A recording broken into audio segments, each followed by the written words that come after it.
Welcome to G9 news. CM sir save Narasaraopet అంటూ ఇక్కడ ప్లకార్డులతో అయితే కొంతమంది చేసినటువంటి ఉద్యమాన్ని మనం చూడొచ్చు.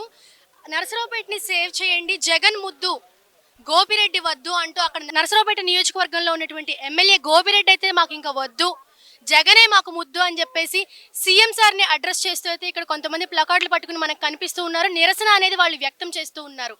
Please save Narasaraopet CM sir, Jagan ముద్దు గోపిరెడ్డి వద్దు అని చెప్పేసి ఇంకా పల్నాడు జిల్లాకు చెందినటువంటి వ్యక్తులైతే ఇక్కడ ఒక నిరసన దీక్షని చేపడుతూ ఉన్నారు. వారిని అడిగి తెలుసుకుందాం అసలు వాళ్ళ యొక్క సమస్య ఏంటి అనేది. సార్ నమస్తే అండి, మీ సమస్య ఏంటండి? ఎందుకు ఇప్పుడు మీరు జగన్ ముద్దు గోపిరెడ్డి వద్దు అని చెప్పేసి అంటున్నారు? నర్సరావుపేట కాన్స్టిట్యూషన్లో ఉన్నటువంటి కార్యకర్తల మొత్తం కూడా రాజశేఖర్ రెడ్డి గారితో ప్రయాణం చేసిన వాళ్ళు ఉన్నారు. జగన్మోహన్ రెడ్డి గారు పార్టీ పెట్టిన తర్వాత అనేక మంది జైలుకు వెళ్ళిన వాళ్ళు ఉన్నారు, కేసులు పెట్టించుకున్నటువంటి వాళ్ళు ఉన్నారు, అనేక ఇబ్బందులు పడ్డటువంటి వాళ్ళు ఉన్నారు. సరే, ఏది ఏమైనా భగవంతుడి కరుణించి 2019లో 151 స్థానాలతోటి జగన్మోహన్ రెడ్డి గారు ముఖ్యమంత్రి అయ్యారు. ఆ తర్వాత మా నియోజకవర్గంలో ఎన్నికైనటువంటి శాసనసభ్యుడు ఈ కార్యకర్తలను ఒక్కళ్ళను కూడా పట్టించుకున్నటువంటి పాపాన పాల. కేసులున్నా తిరుగుతున్నా కూడా అయ్యా మీకు వచ్చిన ఇబ్బంది ఏంది అని అడిగినటువంటి పరిస్థితి లేదు.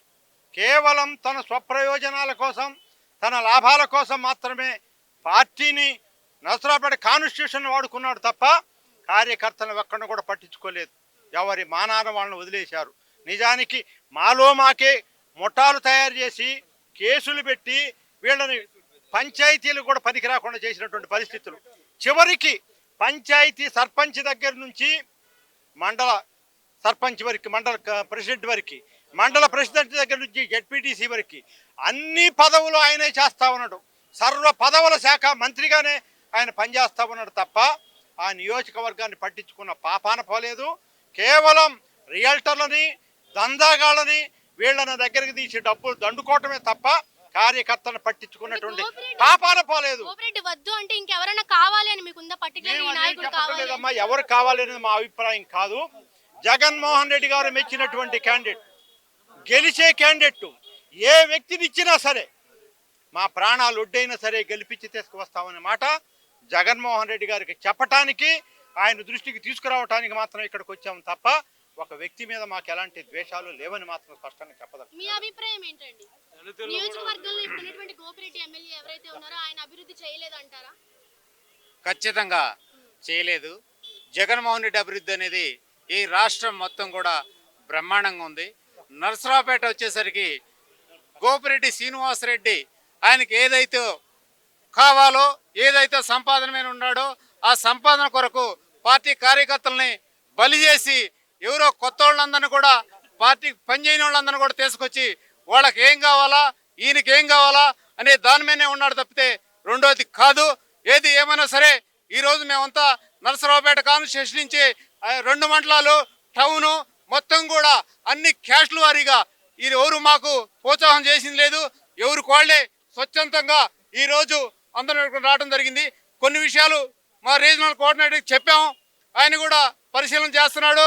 సజ్జల రామకృష్ణారెడ్డి చెప్పాం, ఆయన కూడా పరిశీలన చేస్తున్నాడు. ఒక ఫేక్ న్యూస్ అడ్డం పెట్టుకుని ఆయన గోపిరెడ్డి శ్రీనివాసరెడ్డి ఇది నాకు టికెట్ ఇచ్చారని చెప్పి ప్రచారం చేసుకున్నాడు. అది ఏందనేది కూడా ఈరోజు మేము ఇక్కడికి వచ్చిన తర్వాత మాకు అర్థమైంది.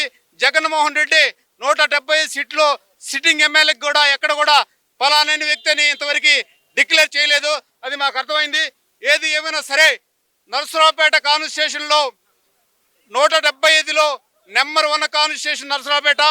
జగన్మోహన్ రెడ్డి 1కి 2 సార్లు పరిశీలన చేసి అభ్యర్థిని గోపిరెడ్డి కాకుండా ఆయన ముఖ్యమంత్రి గారు ఏ అభ్యర్థిని అయితే నిలబెడతాడో అని ఖచ్చితంగా అన్ని క్యాస్ట్లు సపోర్ట్ చేసి గతంలో 2014లో 16,000 చిల్లర మెజార్టీ వచ్చింది, 2019లో 32,000 చిల్లర వచ్చింది.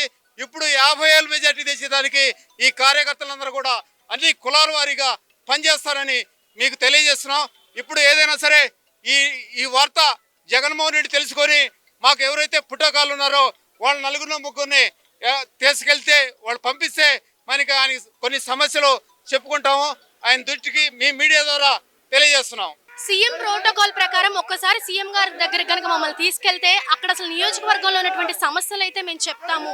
సీఎం జగన్మోహన్ రెడ్డిని కలిసి ఈ నియోజకవర్గానికి ఎమ్మెల్యే గోపిరెడ్డి అయితే చేసింది ఏమీ లేదు, ప్రజల్ని మోసం చేయటము, అట్లానే తన స్వప్రయోజనాల కోసమే మమ్మల్ని అందరినీ వాడుకున్నాడు, చాలా కేసులు పెట్టించారు అని చెప్పేసి ఈ సందర్భంగా అయితే వైసీపీ కార్యకర్తలు వెల్లడించడం జరిగింది. అలాగే ప్లీజ్ సేవ్ నర్సరావుపేట యొక్క ముఖ్య ఉద్దేశం ఏంటో కూడా వారిని అడిగి తెలుసుకుందాం.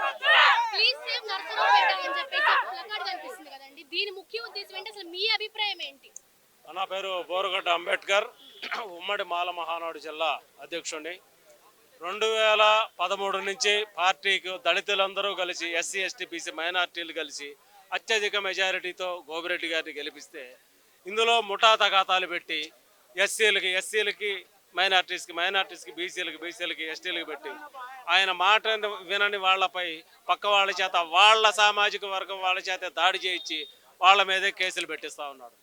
గతంలో ప్రతిపక్షంలో ఉన్నప్పుడు తెలుగుదేశం నాయకులు పెట్టారు, మాకు వాక్ స్వాతంత్ర్యం, అన్యాయాన్ని ప్రశ్నించే హక్కు డాక్టర్ బాబాసాహెబ్ అంబేద్కర్ ఇచ్చారు. అట్లాగే అన్యాయాన్ని ప్రశ్నిస్తూ ఉంటే టీడీపీ గవర్నమెంట్లో మా మీద కేసులు పెట్టారు. ఇప్పుడు ప్రభుత్వం వచ్చినాక వీళ్ళు కూడా పెడతా ఉన్నారు. అందరినీ అభివృద్ధిని గాలికి వదిలేసి ఈ ముఠా తగాదాల వల్ల నియోజకవర్గం అట్టుడికిపోతా ఉన్నది. అసమ్మతి వర్గీయులు మొత్తాన్ని కూడగట్టుకొని వేరే పార్టీ కాదు, మన పార్టీలోనే ఒక సమర్థవంతమైనటువంటి నిజాయితీ గల నాయకుడిని తెచ్చుకుంటే అత్యధిక మెజారిటీతో గెలిపిస్తాం, లేకపోతే నర్సరావుపేట నాశనం అయిపోద్దని చెప్పేసి ఈ సేవ్ నర్సరావుపేట అనే ప్లకార్డుకి అర్థం.